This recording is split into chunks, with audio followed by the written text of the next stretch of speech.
Oye, Edgar, supongo que estos personajes son el regalo que pueda tener un intérprete, ¿no? La complejidad, el dilema moral, ¿sabes? Eh, ¿Dudaste en algún momento en aceptarlo o no? No, no dudé, no dudé en aceptarlo. Como tú dices, es un personaje con una enorme complejidad y también la forma en la que está contada la historia me pareció muy atractiva. O sea, me pareció muy interesante que en el mero centro de la pieza había una historia de amor. Que es algo que no pasa muy a menudo en historias de crímenes reales y que obviamente agregaba un nivel, una capa de complejidad muy interesante a la historia de este personaje, porque es precisamente a partir de sus manipulaciones y de su narcisismo patológico dentro de su vida personal lo que acelera su declive profesional. O sea, es precisamente a través de ese salpicado de su vida personal lo que hizo que los alegatos en su contra desde el punto de vista profesional tuvieran más peso y fuera básicamente su ruina. Ah, Es muy griego todo, o sea, tiene una cosa como muy clásica y eso me pareció muy interesante. Es como que él termina un poco como atrapado en su propia cascabel y eso es algo que me pareció muy interesante. Edgar, ¿crees que habría un interés médico en el doctor Paolo Macchiarini de buscar una evolución realmente Yo en, creo en que el... sí, yo creo que sí, pero obviamente el ego y el deseo de disfrutar las mieles de su eventual éxito, el éxito que pudiese venir de esos avances, o sea, mira, el tema de los órganos producidos artificialmente es algo a lo que eventualmente se va a llegar, pero es que Ujú. lo que sucede con la ciencia es que por lo general los grandes hallazgos se construyen sobre los hombros de investigaciones anteriores. Exacto, Y exacto. eso es algo y él no tuvo la paciencia, él no tuvo Se el tiempo, necesita porque le ganó tiempo. el ego, porque era un narciso, era una Ujú. persona de un narcisismo patológico total y él no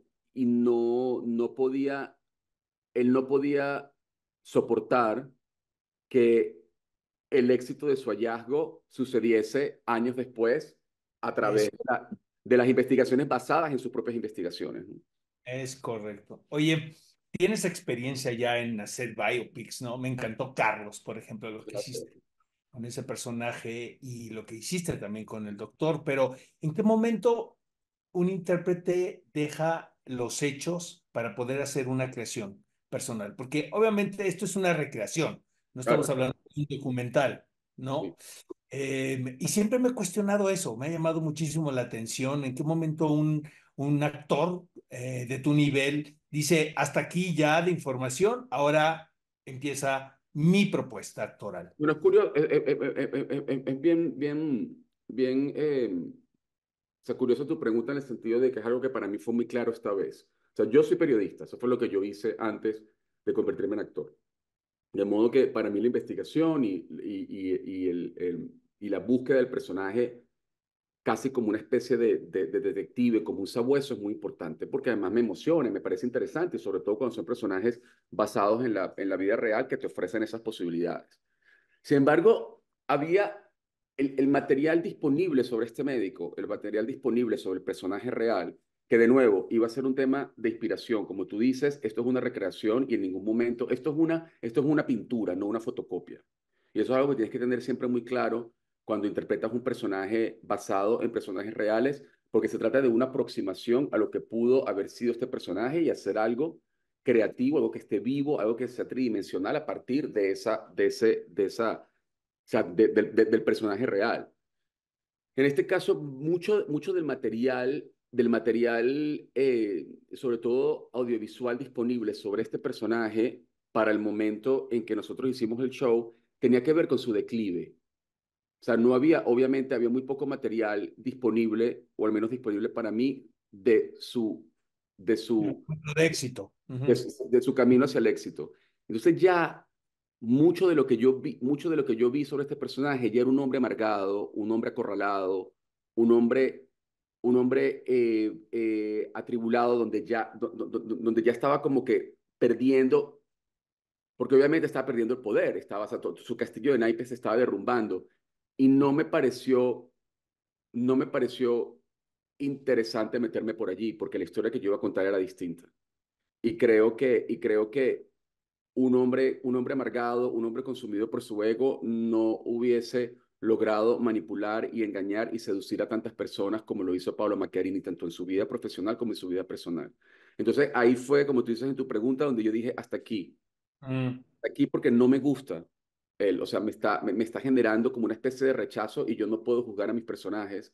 Entonces más bien dije, bueno, ya miré un poco por aquí, déjame más bien concentrarme en lo que es un buen cirujano. O sea, yo traté de más bien hacer la investigación con cirujanos respetados. Uno de ellos es un gran amigo mío, de uno de los mejores cirujanos de América Latina, y quise tratar de entender justamente lo opuesto a Pablo Macchiarini. ¿Qué es lo que hace? O sea, ¿cuáles son los dilemas morales? ¿Cuáles son los dilemas éticos?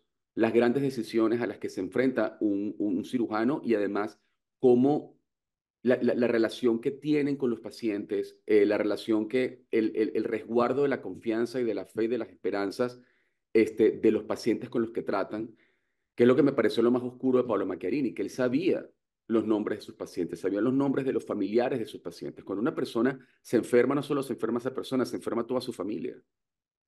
Y él estuvo dispuesto a a traicionar esa confianza, a traicionar esa fe, a traicionar esas esperanzas, y eso me pareció devastador.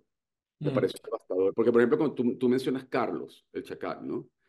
Y Carlos obviamente es un personaje muy oscuro, de los más oscuros que yo he interpretado, pero había una separación, o sea, había algo remoto, o sea, cuando tú pones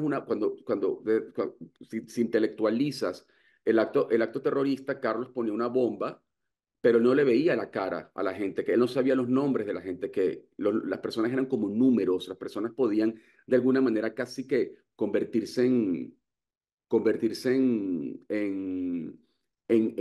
abstracciones, pero no fue el caso de Pablo Macchiarini. Pablo Macchiarini, las personas a las que él hizo daño, la gente que murió bajo su cuidado, o sea, los conejillos de Indias en los que él convirtió a sus pacientes, él los conocía como te decía, conocía sus esperanzas, su fe, y ese nivel de traición para mí fue muy, muy duro. O mm. sea, Edgar, el tiempo terminó, pero quisiéramos verte en el Festival de Morelia. Hay que decirle a Daniela Michel o Alejandro. sí, no, no, sabes que yo, Se me yo, yo ocurre que puedes venir con la película de Odiar, ¿no? sí, Podría esa es estar. lo más seguro, es lo más seguro que vayamos con la película de Jack. Yo estoy loco por regresar a Morelia, sabes que ese festival para mí es importantísimo, yo soy parte de la familia de Morelia y por supuesto que sí, lo más seguro es que este año vaya.